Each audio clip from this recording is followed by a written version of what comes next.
biro Yesuna akulora ni komanda jaler atingo bada ranyisi mar surrender. Hallelujah. Aduoko ni Nyasaye erokamano, Ruoth ngima, Ruoth polo kaachiel kod piny. Kuom yawonwa piny kendo miyo odiochieng' machielo machalo kama. Kuom riti in janeno mara, an be Nyasaye orita maber juma mangima pok waromo. To kawuono ni Nyasaye osechano kendo oseyiedho nyaka warom mondo mi wawinje wachne gima ne go kawuono kodwa. To kapok adhi mabor, adwani mondo kama intie janeno mara kulwi piny mondo walam Nyasaye wadok ne erokamano. Nyasach kwe wadoko ne erokamano, i Nyasaye majaber, i Nyasaye mangima, i jang'wono, i Nyasaye majakedo, i Nyasaye ma ok lo, i Nyasaye manyoro matinende kendo manyaka chieng', in Nyasaye mabiro bede, Nyasaye mantie kendo mane nitie. Aduoko ne erokamano jaduong' mar ndalo, in Nyasaye manyalo gik moko duto gi matek manyali.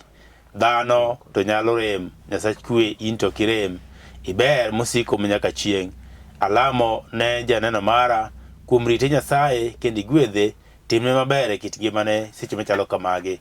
Aduoko ne erokamano be kuom Lolwe TV Nyasach kwe, itelne jok matiyo Lolwe TV, itelne jotelo mag Lolwe TV, itelne gi kendo ting'i malo Nyasaye, migi kwe mari makende, ng'wono mari mondo obed kodgi Nyasach kwe, kitelonegi kendo iritogi, inyisogi yore mabeyo mondo oglu Nyasaye. To duong' kod pak nodog ne polo malo nikech Nyasaye majaber, Nyasaye mangima. Aduoko ne erokamano kendo apako nyingene maler. Akwayi Nyasaye time maber e nying Yesu majawar. Amen. Iluonga ni Pastor Sam Boyi, ajayalo mayalo wach Nyasaye e dala mar Nairobi.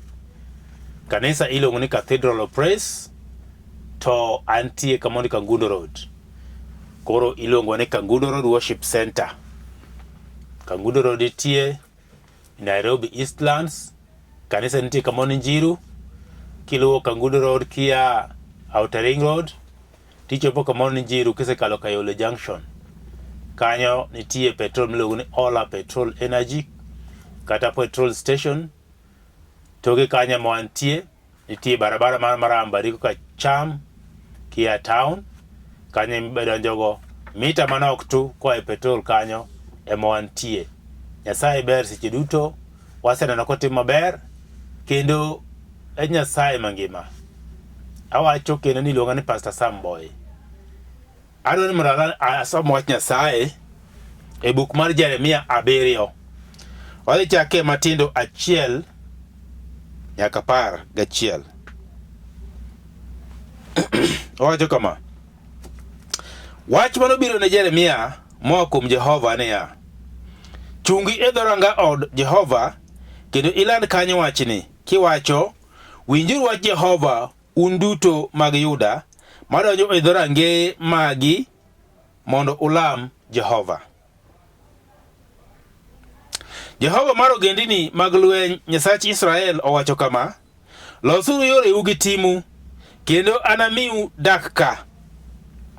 Kik ugen weche mag miriambo kuwacho hekalu mar Jehova, hekalu mar Jehova, hekalu mar Jehova egin.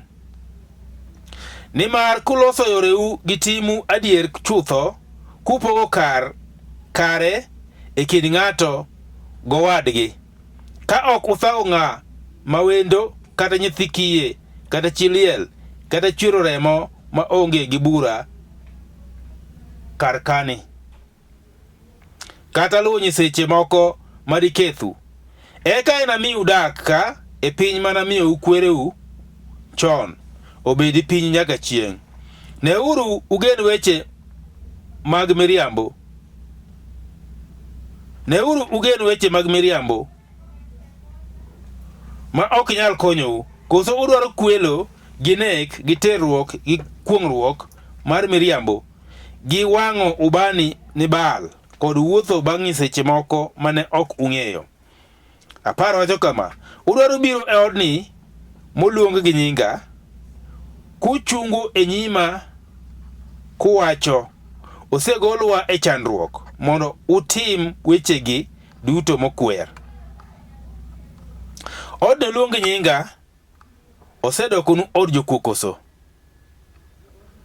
Odni moluong nyinga osedokonu od jokuo koso. Neuru an awuon aseneno gi wang'a timno, Jehova owacho. Ada wuoyo kuom wach maketo wiye ni timo dwaro mar Nyasaye. Timo dwaro mar Nyasaye. Muma wuoyo kuom janabi Jeremia mane tiyo tich Nyasaye e piny Israel, e piny Juda.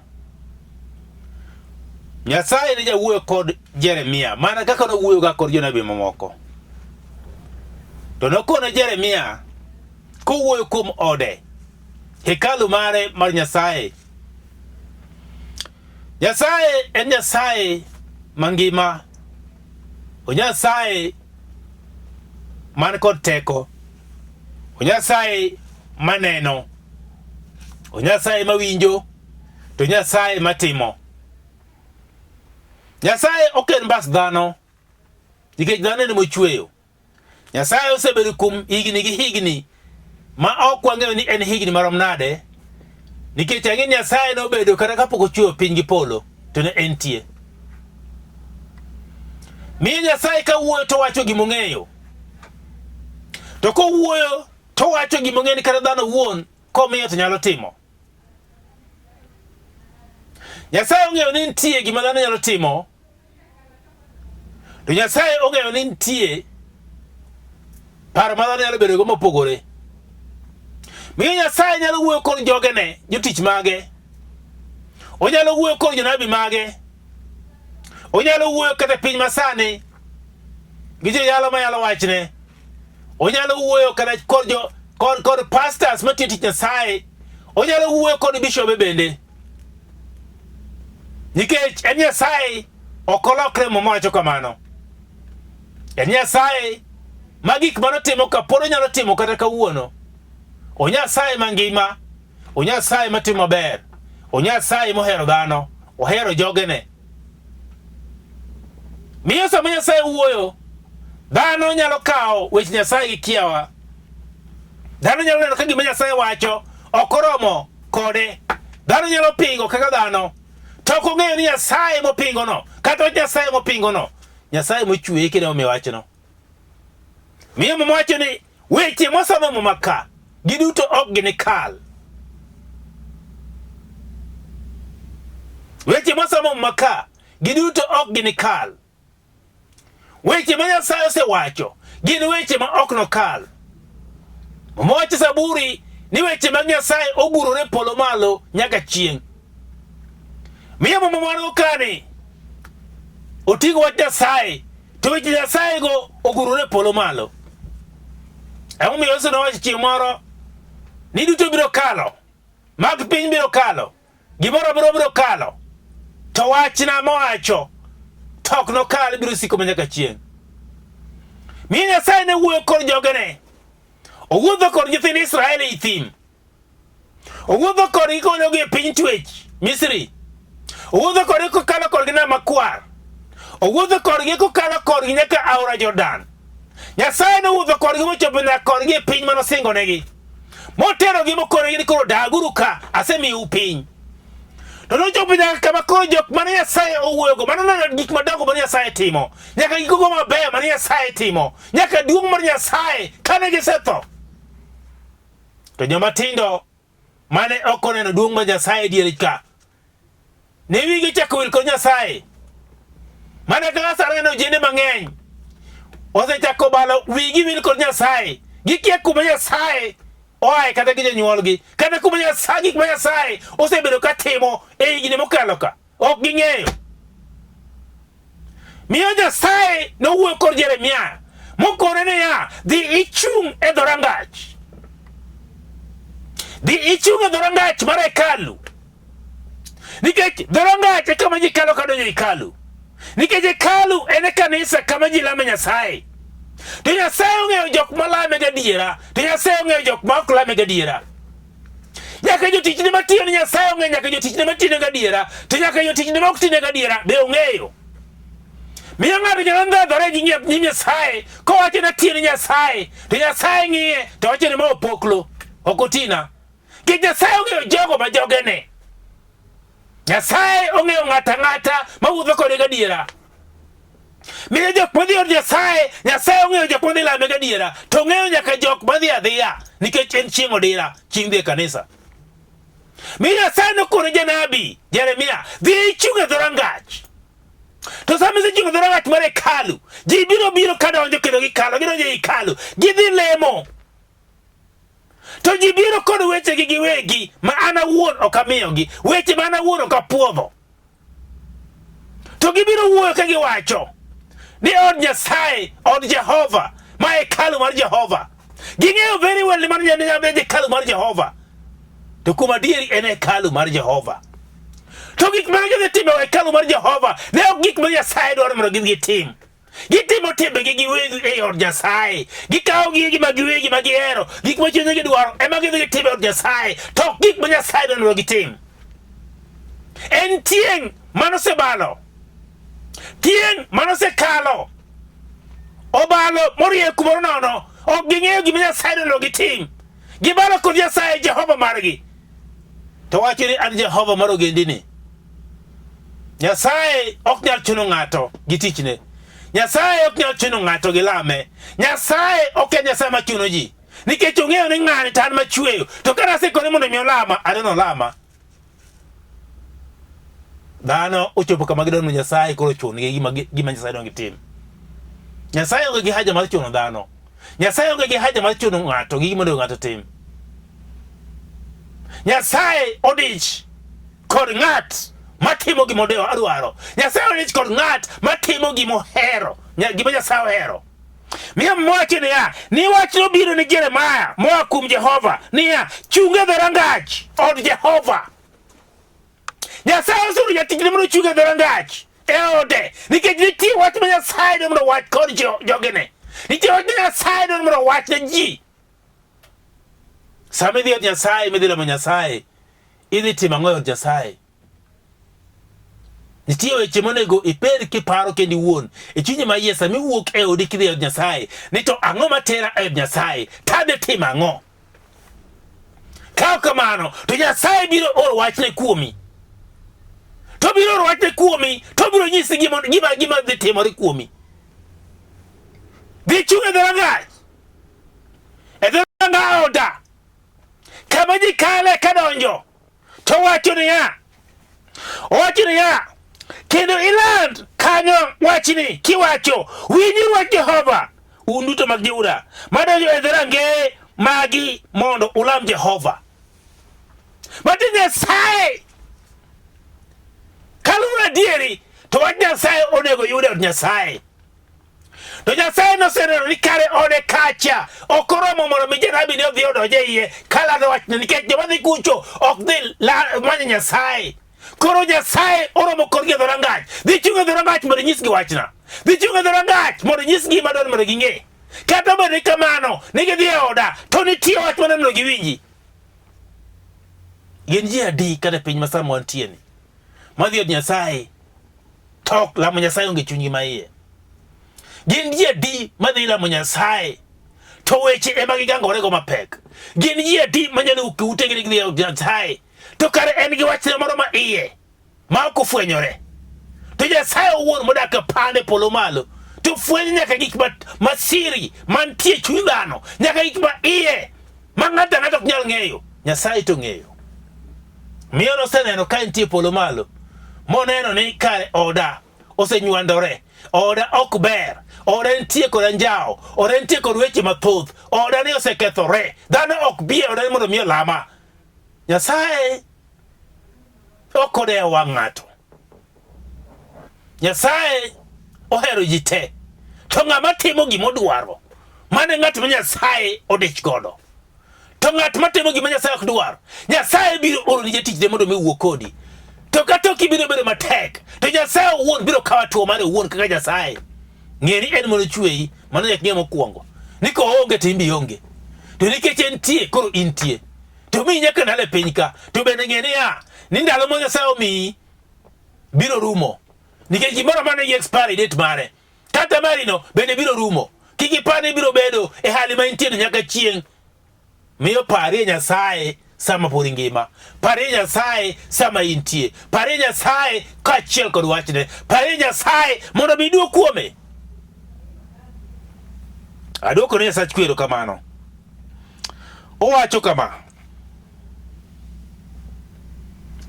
losuru yoreu gi timu. Nyasaye wacho ni mondo walos yorewa kaachiel kod timbewa. Oseneno gimoro amora mwatimo ma ok ber. Oseneno gimoro amora mwatimo ma ok long'o. Omiyo owacho ni walok timbewa kaachiel kod yorewa. Janeno mara, yori chal nade kod Nyasaye? Timbe ni to chal nade kod Nyasaye? Wuodhi chal nade kod Nyasaye? Ineno ka in nade kod Nyasaye? In maber kod Nyasaye koso in marach? Ema me wanyalo lamo ma ok tok duoki. Wanyalo wuotho kendo kuom man Nyasaye no kabisa to onge gima timore kit ngimawa. Nikech chunyo ma iye gi paro ma wan go ok oriere tir kuom Nyasaye. Miyo gik mwadwaro wanyalo koso. Nikech Nyasaye ok bi miyo gik moko to chunyo ma iye to ok nitie kod Nyasaye. Omiyo mano ji osekier mosedhi mokalo kama Nyasaye ne mondo ji wuothie. Ji sani wuotho e yore moko mopogore gi mag Nyasaye. Kanisni nitie ok adagi. Akoro ka pile neno kalan din na mantie. Din tantie din. Ng'ato kata ngi dinde. Tantie din. To moingo din. En Yesu Wuod Nyasaye. En motingo dine go te. Oingo gi. Koro mian mene din. To din nano tok tera polo. Nikech din anyalo bedo nene din tarem gi piny ka. Jo dine go te ok dhi e polo. Ji te madhi e kanisa ok dhi e polo. Jok mogutho e din go ok dhi e polo. Mana ng'at moyie kuom Yesu kende ema dhi e polo malo. Bende iseyie kuom Yesu no kawuono? Koso ni dhi e kanisa ni wuotho ni in gi kanisa. Aja kanisa makama. Mano koromo. Ndalo nitie mabiro. Ndalo giko. Ma Wuod Nyasaye biro chungo dhorangach be. Kong'iyo ji kabiro.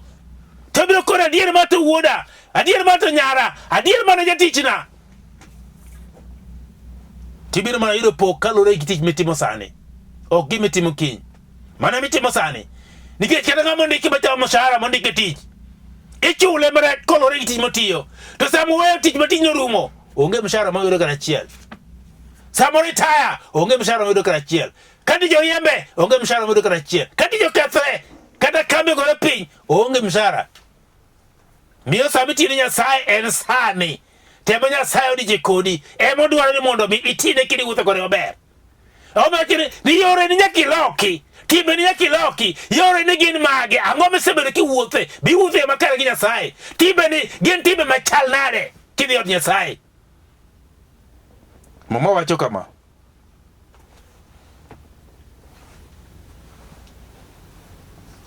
owacho kama matindo. Abi wacho kama: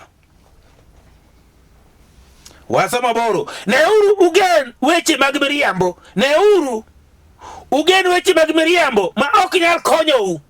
Nikech dhano nyalo dhi e kanisa giwacho ni od Nyasaye, od Nyasaye, od Nyasaye. Nyasaye ok odewo kare kawacho ni mano ode. Ok odewo. Tek ni itimo mana gima odwaro. Ka ok itimo gima odwaro to ok odewi. Ni od Nyasaye, od Nyasaye, od Nyasaye. To wacho ni ya, ni to kamudhi e odano. Kamudhi e odano. To miriambo to kuweyo. Nitie gik moko tino tino ma dhano ok ong'eyo ga. Ni kare miriambo be kare en ga richo. Dhano ok ong'eyo ga mano. Miriambo to ji riambo to gine e kanisa. Dhano ok ong'eyo ni miriambo en richo. To mama wacho ni miriambo ok en gima ber. Miriambo en richo matero ng'ato e mach. Kata kawuono ndo nitie kama omiseriambe. Joge seriambe ne ng'ato kawuono. Koso pok riambo. To miriambo gono. Chunyi ma yo ng'ene riambo. Mano en richo. Ma Nyasaye nyiso Jeremia ni jogi wacho ni ya. Ni jogi riambo gi nyinga. Kendo gigeno weche mag miriambo. Ni kiwuondogi to gik miwuondogi go ema giyiego. Adakori ni an awuon ok anyasik josiasa. To josiasa Tang'eyo higni masedak e piny ka gi masegoyo kura. Ang'eyo jasiasa maber kaka en. Nitie josiasa mabiro mana gi dhogi pere to wuondi. To ng'ama wuondi no ema dhi gore kura nikech en ema wuondi. Onyisi gik ma ilo nyaka iti miparo ni beyo. Ka tidhi tiyiere to kiseyiere to higni 5 rumo gi en achiel ok ine gik mane owachonu ka. Nikech ihero miriambo mihero to ng'at manyisi adieri ni an to kutera tabiro timo ma gima to ma ok anyal timo. Owacho ni ma ok nyal tich. To en jadieri en ema onyiso adieri gima osudo e gima onyalo timo adieri kodhi. Ok nyal tame. To ok udwar ng'ano. Ni ng'ano en mawacho adieri. Miyo dhano ohero miriambo. Kata mana kanisa modhi e sani. Ka nitie ng'at ma wuondo ji to dhano dhi pong'o kanyo nikech owuondou. To ng'at mawacho adieri malalo injili maler iyudo ka ji dhi kuyo manok. Nikech ang'o? Dhano ohero miriambo. Gimi wuondo gie to gihero gidhiye te. To kama onge miriambo to dhano ok dhiye. Kama diere nitie dhano ok dhiye. Omiyo dhano nitie wach ma ngero mawacho ni adiera en sum. Nikech ng'at manyisi adieri ok ibi dwaro. Idwaro ng'ama wuondi. Nyasaye to jadiera. Omeno ni ji mang'eny. Wach Nyasaye ok giriere go tir. Nikech Nyasaye dwaro adiera kendo wuotho adiera. To ng'ama ni adiera no ema Nyasaye odechiko to be Nyasaye dwaro otelne. Nyasaye wuoth go maber. To mane ng'at manyalo yudo konyruok kuom Nyasaye. Mowacho kama. Apar. Chiko wacho kama. Koso mudwaro kwelo. Mano Nyasaye penjo jogene. Koso udwaro kwelo. Wase wuoyo kuom miriambo. Nitie moro luongo ni kuo. Koso udwaro kwelo. Koso udwaro neko. Mago gik moko te mantie ka. Mamo penjo. Nito koso udwaro kwelo. Gi neko. Gi terruok. Gi kuongruok mar miriambo. Gi wang' ubani ne Baal. Baal ng'ene Nyasaye manono. Nyiseche manono ma ji lamo. Gi wang' ubani ne Baal. Itimo misango ne Nyasaye ma onge. Nyiseche ma ji ok ne. Romba di muse yango. Kutimo go misango. Dieka di muse yango. Kutimo go misango. Donge kata gwen bende usechinjo. Kutimo go misango. Misango mitimo no itime ne ng'a. Ng'ama nade miyango ne dhieno. Ng'ama nade miyango ne dien no. Ng'ama nade miyango ne gweno no. En misango mar ang'o. Ni wantie kod nyasi. Mago gin misengini mag nyiseche.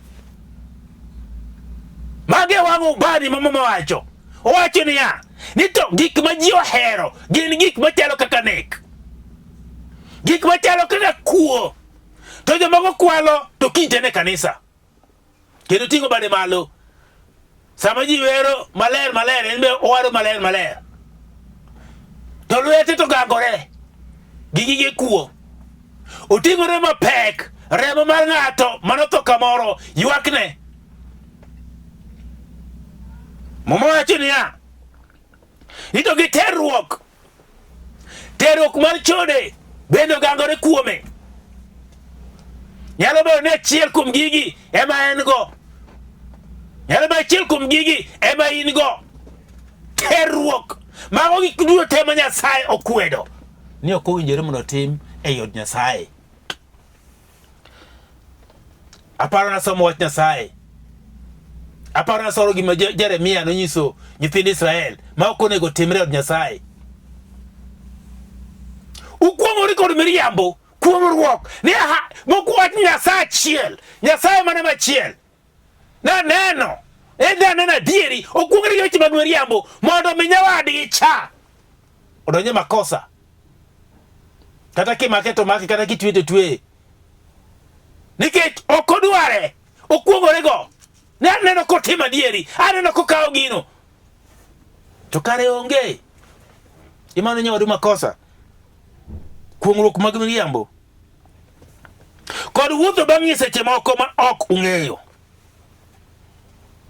To udwaro biro e odni moluongi gi nyinga kuchungo e nyima kuwacho osegolwa e chandruok. Osegolwa e chandruok. Ma e sa ma koro osechopo kidhi Nyasaye kigeo ni igangori mapek intie kod weche mang'eny. Ema miyo samoro ngimani balo yo ok ochomo kuro. Ema miyo samoro iparo gi weche mang'eny nikech weche ni ok luw yo maber. Ema miyo samoro kiwuotho kata kitimo timbeni to onge moriere tir. Nikech gik mitimo tidhi okelo gi Nyasaye, tidhi ga nyim Nyasaye kendo Nyasaye, tidhi wacho ni ng'at Nyasaye, miyo Nyasaye mane wang' kodi, miyo weche ni ok nyadhi kore maber. To koro mama wacho ni ya, ni to seche mosetimo kamano, to uduogo wacho ni ya, wacho ni ya, ni odni, Nyasaye wacho ni odni noluongi nyinga, osedoko od jokuo koso, ne uru an awuon aseneno gi wang'a timno, Jehova wacho. Nyasaye oseneno gi wang'e owuon, ode ok nyalo ri od jokuo. Koso kene nitie jok matinde gidhi ma kanisa mar kuo, mecho nitie kanisa, koso kemano. Nitie jok ma ok chuji ok Nyasaye odhi mecho, to Nyasaye neno gigi duto te, to wacho ni ya, en owuon obiro kawo atua ne ng'ato machalo kamano. Janeno mara kawuono an kod wach madwa ni mondo wawinjre go maber kendo wariere go tire wach Nyasaye. Kata kwa dhi e kanisa, ng'ato ka wato ni kanisa ne, ari kanisa na ime ni kanisa ni, to miyo gik moko mamiyo wan gi shida mang'eny, mamiyo samoro owuotho nyaka ing'eni moma wuoyo nyaka kuom jonabi ma jomriambo. Miyo samoro inyalo e kanisa maber midhi gori lwet jok moko ma wuondi ma jomriambo matimo gik magalagala ma timbe gichalo gi timbe juoke ma ok ni kemo maka. Tidhi yiego adieri gimotimo na gima kare nikech isebalo gi wach Nyasaye. Koro miyo weche ni ok dhi maber. Miya kwayo ni wadog gi Nyasaye, wamanye yor Nyasaye, wuoch gi Nyasaye yo makare, to gik moko meneno matindo tindo mang'eny mathagowa gi biro mana rumo. Adwoko ni Jehova erokamano seche machalo kamagi. Adwani mondo alamie kodi, adwani adhi e lamo kodi, Nyasaye biro timo maber. Kama intie kulwe piny mondo alam Nyasaye, duong' kod pak kod polo malo Jehova. Nyasaye ma jaber. Ayoch wachi ni asechiwo Nyasaye. To gombo mara mar chunya maiye en ni mondo wuoth kodi e yo makare. Nyasaye Jehova, nikech iseneno timbewa, iseneno nyaka weche maber maricho motimo ma ok beyo nyimi ei kanisa. Nyasaye alamo ni mondo waduog iri. Telno Nyasaye, telnwa kendo timnwa maber. To duong' kod pak noduog e polo malo. E nying Yesu ma jawar. Amen. Ka intie pok yudo Yesu, adwaro alamie kodi mondo iyud Yesu. Nikech ng'ama wuotho kod Yesu mowuotho roho ma Nyasaye ok nyal timo gik mowachogi. Nikech roho ma Nyasaye biro telone. Miyo daher mondo mi in bende iyud Yesu mondo iwuotho roho ma Nyasaye. Roho nitie, roho maler gi roho mag chunje mag mudho. To wadwaro mar Nyasaye roho maler e mondo telni kendo wuoth kodi. Wache ni Ruoth Yesu, abiro iri, iwar dhod chunya, ng'wonna ka jaricho. Golna richo na duto te, keta bed ng'ama ler kendo ng'ama kare nyimi. To naluwi kendo natini.